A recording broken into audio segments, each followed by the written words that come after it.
Hi friends, hello and welcome back to my channel.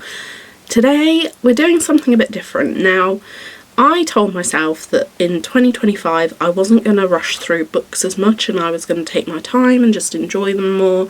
I lowered my reading goal so that I can just get that enjoyment. Now, whilst that's true, I'm setting myself a challenge just for the month of February, since it is Valentine's month, the month of love.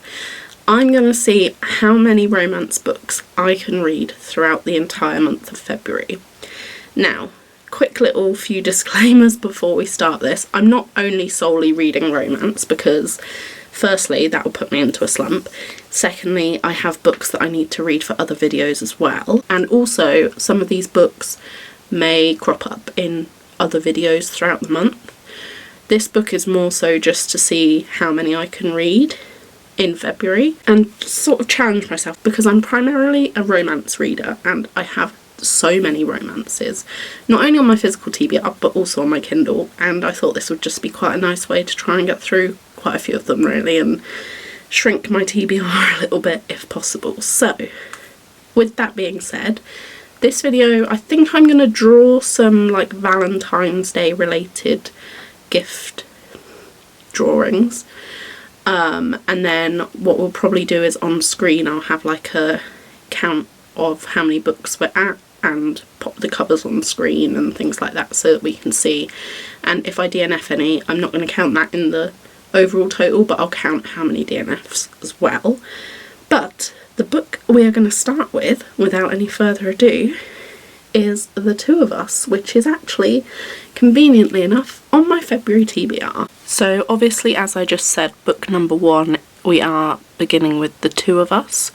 So I loved this book in the beginning as it was so cute.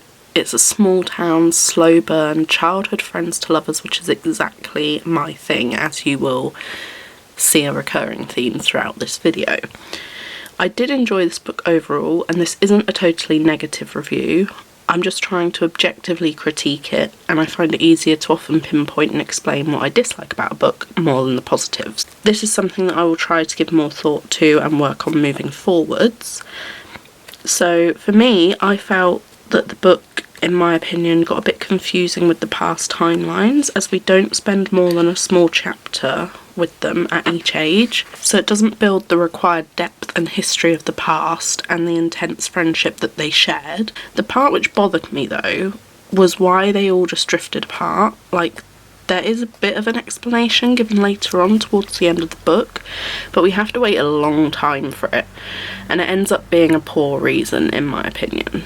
Now, I know that people can just drift apart in human nature anyway, but they were still in each other's lives and in the same environment and situation, and nothing really had changed. It was just them getting older and drifting apart for like no real reason.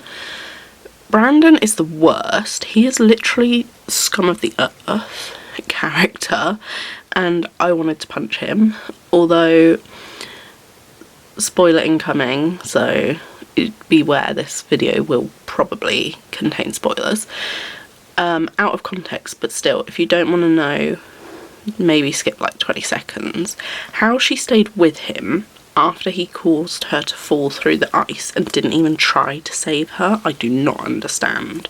Also, on that note, not only does he treat her really poorly and with no respect, but it is like his entire character changed as if he was someone else entirely once they got together. Because at first he's described as like this really sweet guy who's always been very kind to her, and he's like really unproblematic, and then all of a sudden he gets like controlling and manipulative and all this, and it's ugh. Anyway, he's not the main character, so that doesn't matter. Also, I feel that I should just point out that the actual love interest is a lot better, so this is just a side character. Now, I do understand that he is used to push the plot along and to show our male main character Ambrose's jealousy and the progression of his and Mara's relationship. What I really enjoyed was the slow burn nature of this story and the minimal spice. Also, what happened to Kat, Mara's friend and Ambrose's sister, wasn't really Mara's fault. Obviously she's like partly to blame, but it's not really like all on her. Although, given that she had been drinking and could have had concussion or anything, why didn't anyone think to take her to the hospital to get her checked over just because she seemed fine? Regardless of the consequences of the trouble they would have been in, surely it's better to make sure she's okay than to risk it. I just felt that that was a really poor, stupid decision on everyone's part.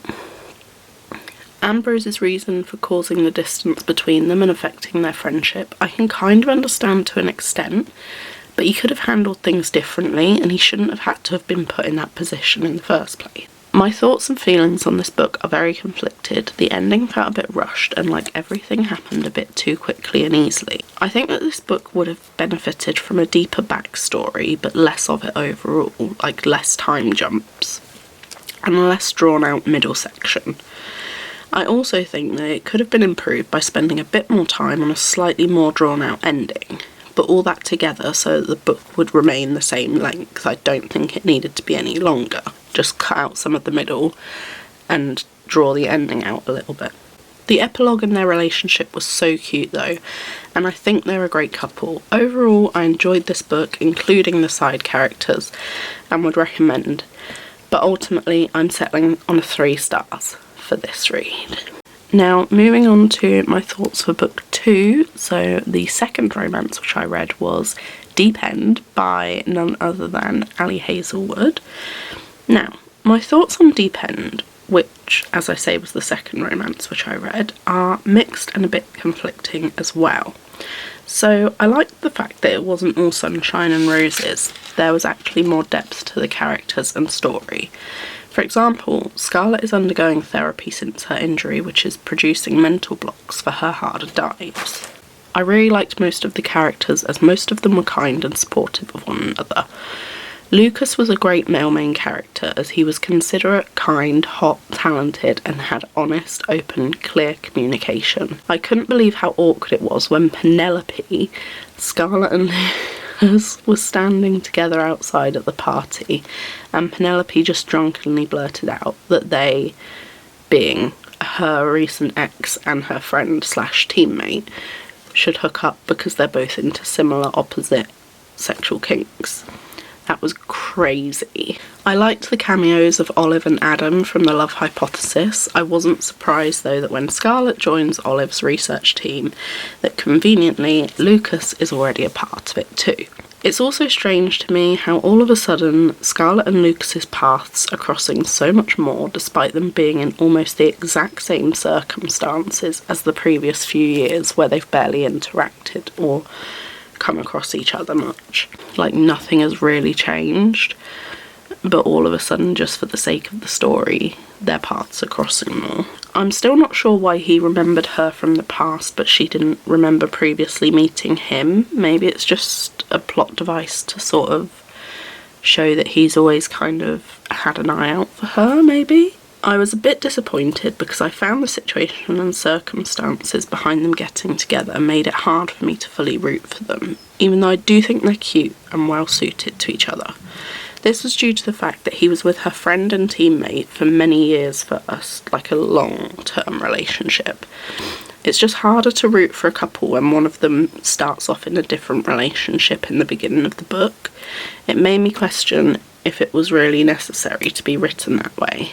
Couldn't you have still had the common interests come into it, but without Penelope and Lucas's relationship playing a part? When Victoria hurt her ankle, I felt bad for her. However, I don't really understand why Scarlett didn't get to be Penn's synchro partner sooner.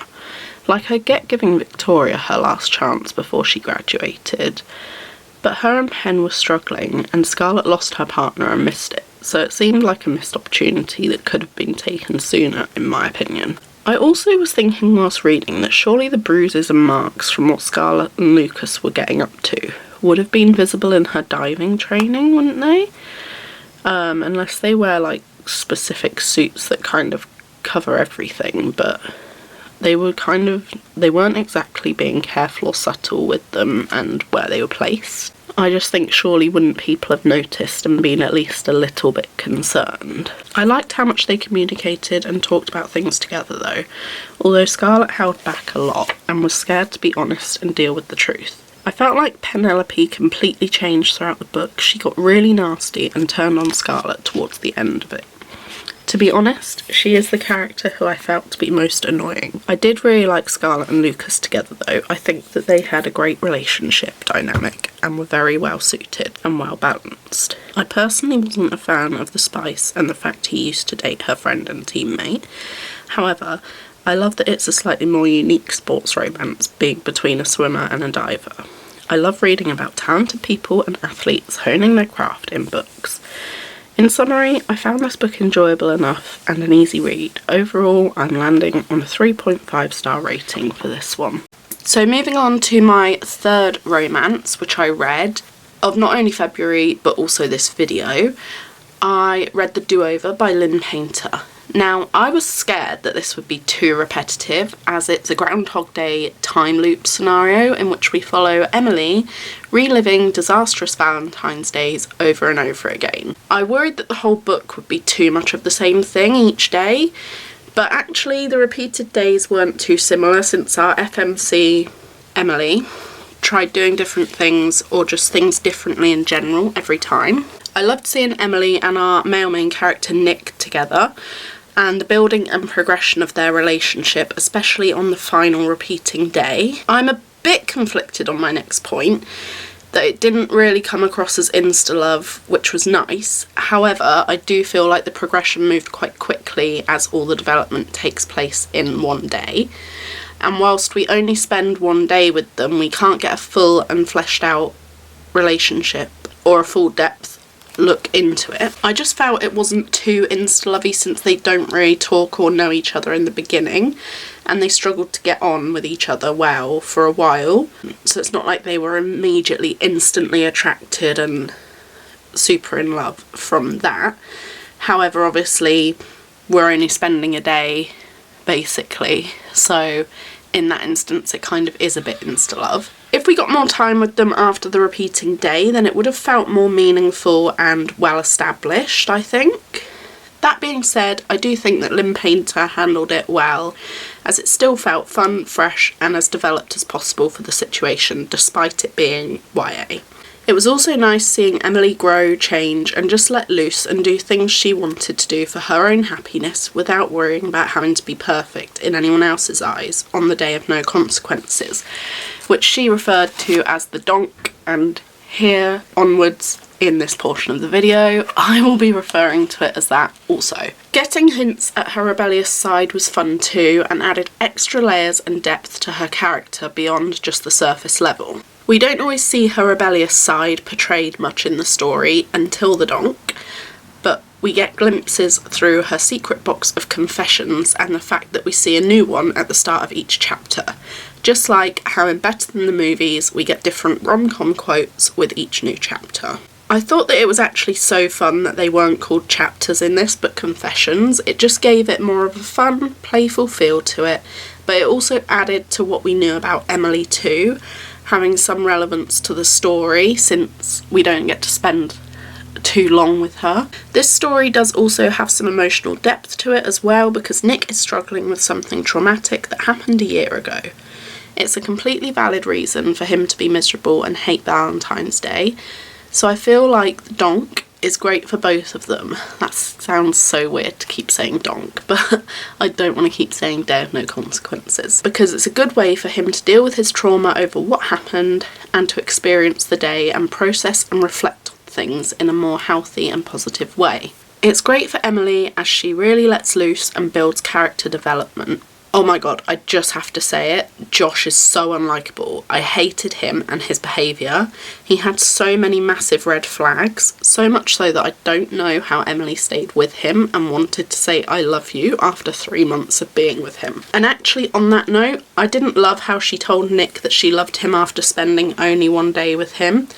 However, what I can understand is that for her it felt like longer because the days had been repeating. So maybe it felt more like a week or so, and for her she had spent loads of personal time with him, getting to know each other on all of her repeated days, and she could have been caught up in the moment and scared that the day would reset again. I don't feel like it was fully insta-love, and that's why. Finally, I feel like her reaction to the day finally not repeating and remembering and realising all that she had done and what that meant was accurate to what I would expect. Her tattoo was so absolutely perfect and fitting to the whole situation as well. I loved it. The perfect Taylor lyric for the girl who truly did have a marvellous time ruining everything. Now moving on to the fourth romance book which I read, which was First Down. Now, I hadn't read many fun college sports romances in a while besides Deep End, and this one hit the spot. I really liked the characters, especially the male main character James, as he's described as a hot, attractive sports star gentleman. I adored the way that he stood up to his teammates even though he was trying to set a good first impression with them. The reason I liked this was because he doesn't like the way the female main character's ex is degrading women, so he steps in, claiming women have the right to change their minds and should be valued without a second thought. Preach. I appreciated his character for that, even though it caused friction and a frosty relationship between him and some of his teammates.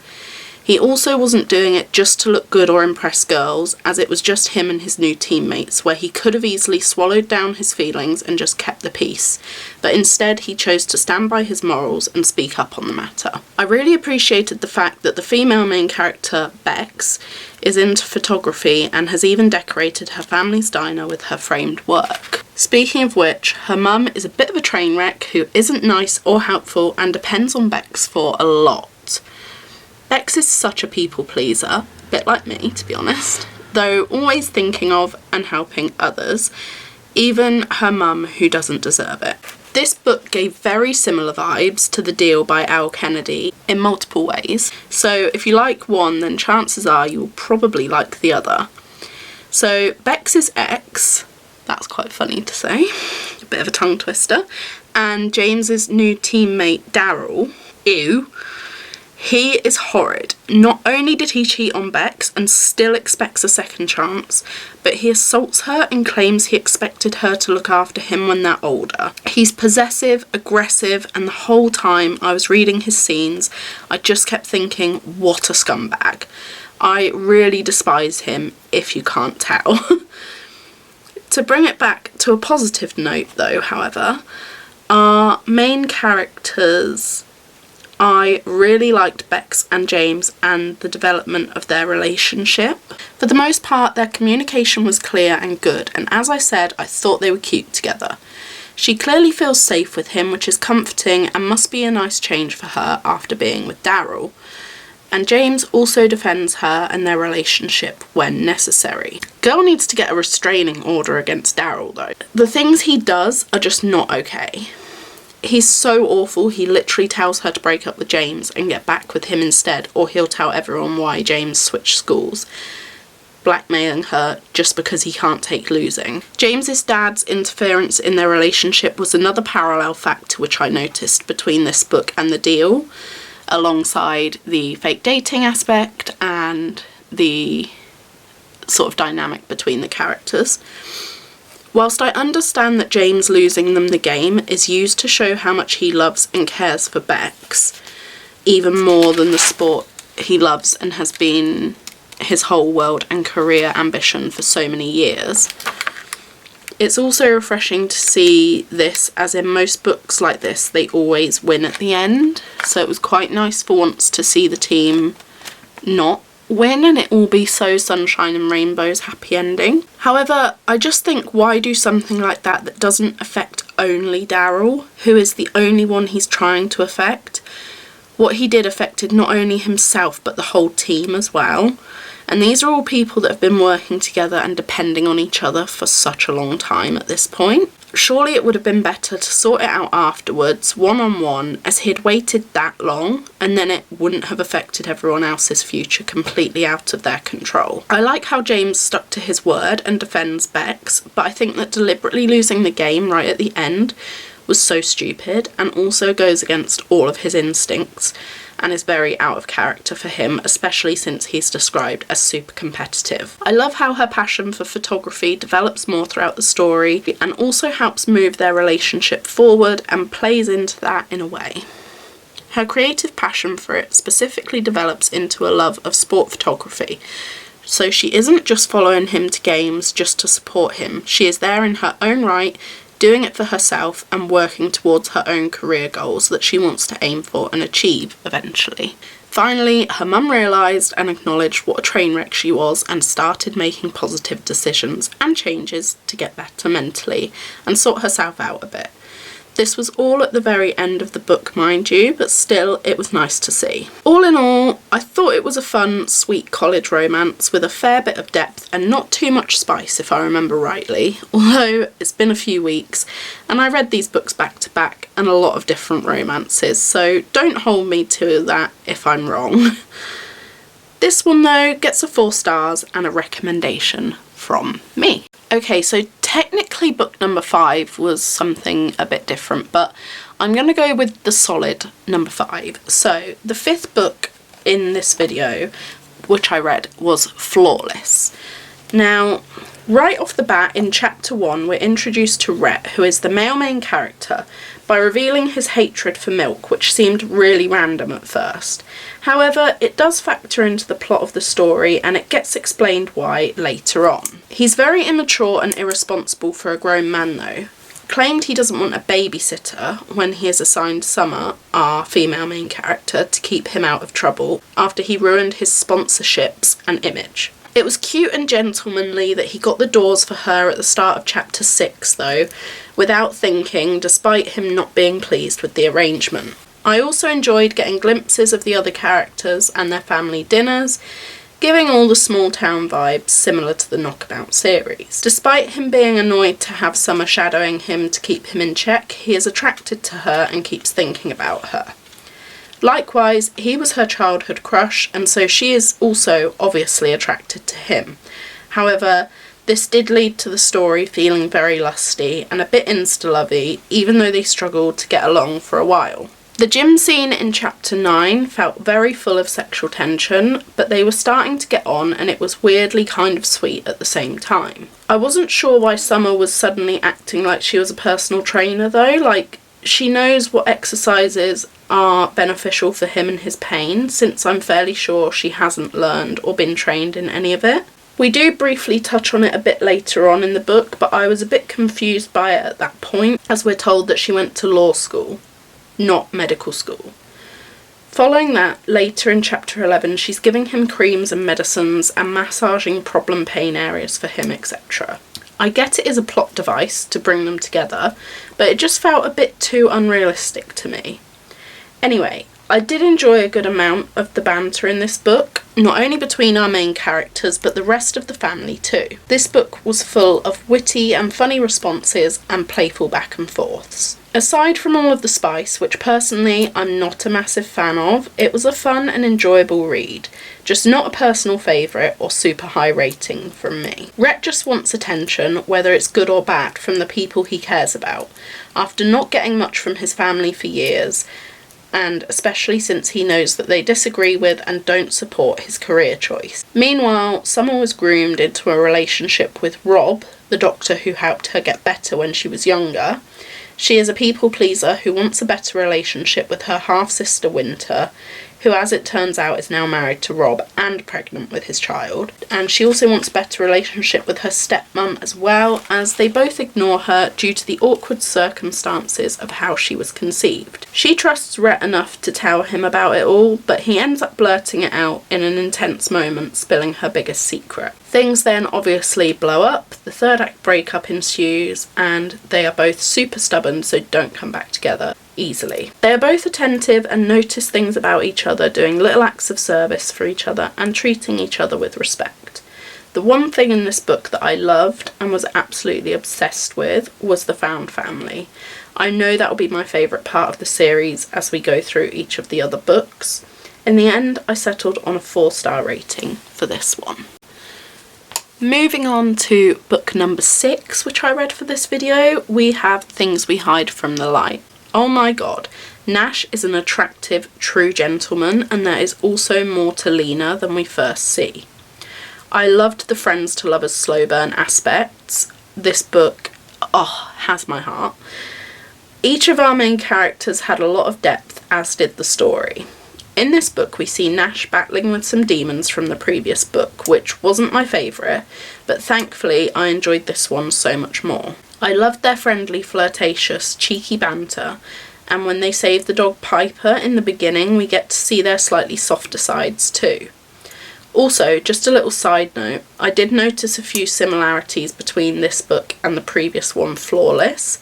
For example, I really like the big family dinners in this book, giving all the small town found family vibes, similar, as I just said, to Flawless. We're also in the build-up to Knox and Naomi's wedding during this entire book, which is nice and leads to lots of scenes with the other characters as well. Lena is hiding a secret that she is essentially a bounty hunter for wealthy clients in this book, to gain back their assets and things that are lost. Okay, I loved chapter 10. I really like Steph and Jeremiah and wish we could get their book, but I thought the friendship bonding between Lena and Steph in this chapter was great. And it was hilarious, packed full of banter and flirtation. Oh, it was so good. I thoroughly enjoyed getting a glimpse into the other elderly members of Knock 'Em Out and their rather intense workouts. Chapter 10 was very enjoyable also, and full of flirty, sexy tension building and just fun. The anxiety and depression elements, though, did hit a little bit too close to home for me. So I would maybe check trigger warnings if you're not in a great headspace, because that was a little bit jarring for me and a bit, like I say, too close to home as someone who also is struggling with similar issues that I'm trying to work on at the moment. I would have liked to have known to expect it going into this book, so this is my warning to any of you that might be watching, that might be considering it. However, I appreciated that it felt like a bit more than just a romance, as we get some mystery elements in it too, with all the police side of things. Chapter 22 popped off. The tea was well and truly spilled, and the drama. I love how we saw all the adults at the soccer game just bringing everything to light and getting everything out in the open. I just adored this book, as Nash is actually mature for his age and mostly a gentleman, but also the slow burn was burning. It was a bit annoying when Nash started getting all over protective of Lena, who, can I just point out, is a strong, independent, badass woman, when they weren't even together, which was a bit annoying, especially since he acknowledged that she can take care of herself. They knew there was something between them, even though they weren't together, which was true, and cute. It was nice and sweet that he just wanted to look after her and take care of her though. After how much I didn't like the first book in this series, I am kind of shocked at how much I enjoyed this one. I was giggling and kicking my feet. I really appreciated that there wasn't too much spice and that it was more of a slow burn, which I greatly enjoy. So I'm going to be very intrigued to read the third and final one in the series and see what my overall thoughts are, if it's majority that I like or dislike. Overall, I was very impressed with this one and landed on a 4.5 star rating. Now, the 7th book, which I read for this video, was Ghosted by J.M. Darhauer. So, in this book we follow Kennedy, who is a single mother to 5-year-old cutie Madison, since Jonathan, Maddie's dad, was an addict who let her down badly in the past. He is basically a famous actor who portrays the massively popular superhero Breezio. It's a second chance romance that is more of an emotional slow burn, which we all know I love by this point, and you can tell the recurring theme from this video. It takes a look at their past and rebuilding the trust in their relationship. Kennedy is assistant manager at a grocery store and always sees the tabloid magazines on the shelves with headline stories of the man who broke her heart on the covers often. In their youth at school, they bonded over comic books and unexpectedly fell in love. Madison doesn't know who her dad is, or that he actually plays the role of her favourite superhero at the beginning of this book. As they reveal it to her during the story, she is happy and they develop such a cute bond. Jonathan wants to try to make amends with Kennedy and build a great family relationship with her and Maddie. At the start of the book, he has been sober for 12 months, but he has always struggled with excess things that come with his job. For example, paparazzi, tabloid stories, drugs and alcohol, which he fights daily addictions for. Bethany is the absolute worst character, and the manager at Kennedy's work isn't much better either. Like, literally getting Kennedy to cover her when she claimed to be sick, when actually all she was doing was going to try and stalk Jonathan because she had heard a rumour that he was in town, is absolutely despicable. Like, the amount of time that Bethany wanted off, I'm shocked she was actually ever even there. And the manager just forcing it on Kennedy the entire time to be the one to do it for her. Ugh, ridiculous. Overall, Madison was so cute, and I loved the relationship and trust building and development. I listened to this one via audio and absolutely loved it, settling on a 4.5 star rating again. So now we come to the end of this video, and in answer to the question, how many romances could I read in February, the month of love, whilst still reading for other videos? The answer is I managed to read 7 in total. However, I did also read Emma 2, which, whilst it is a classic, is centred all about romance, so I'm choosing to also count that one. So I say a total of 8.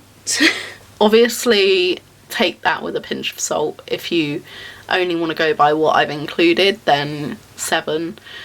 It's 7 or 8, whichever way you look at it. I found this such an interesting challenge which I set myself, and I really thoroughly enjoyed it actually, and I'm thinking of doing something similar for the month of October with thrillers, because I just think that could be so much fun. But as I say, I found this such an interesting challenge which I set myself, noticing similarities between certain books multiple times and thankfully not getting into a slump. I don't think I'll be reading many romances for a while now, as I think this was more than enough. I really hope you enjoyed my drawings. I'm mostly happy with them, but that's just the perfectionist in me talking. So I hope this video was entertaining for you, and I would love to hear all your thoughts on any of these books in the comments below, and we can discuss anything there. All that is left for me to say though is I really hope you enjoyed this video. If you did, then please give it a like, subscribe if you don't want to miss out on new videos. Any positive feedback is greatly appreciated, and hopefully I will see you in another video very soon.